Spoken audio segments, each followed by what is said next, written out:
hindi siya lang magpaparang sa amin. Kailangan babawian. Kuya. Ito sama ng loob. So ngayon guys, kakagising lang natin. At ngayon, tulog si kuya. Ayan. Alam niyo naman, pag inang paprank, hindi pwedeng siya lang magpaprank sa amin. Kailangan babawian. So ngayon habang tulog si kuya, naisip ko lang, what if bawian namin magpipinsan? Habang tulog siya, yung gagawin namin, ganito, tatawagin ko yung mga pinsan ko, tapos sasabihin ko yung gagawin namin. Papahawa ko to sa isa kong pinsan.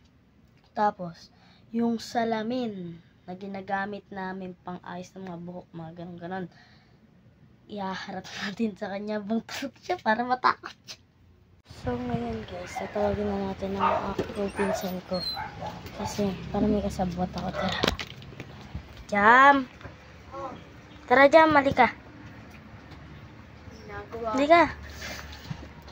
So ngayon boy, may gagawin tayo. Matulog si kuya. Diba, lagi tayo pinaplan. Oo, hintayin natin. Sige, tara. Baka mo. Ba, ano yan na ba? Samta.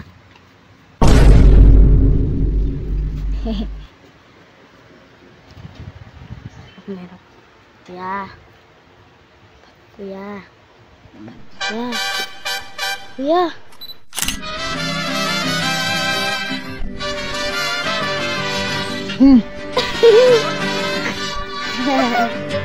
Yung ngayon.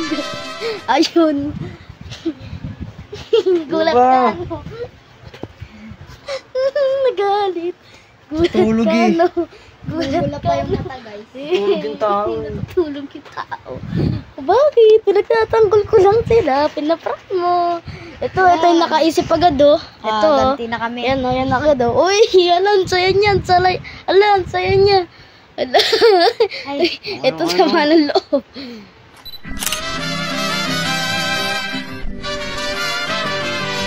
Ano ba? Tulog pa hindi ko. Ano nga yan?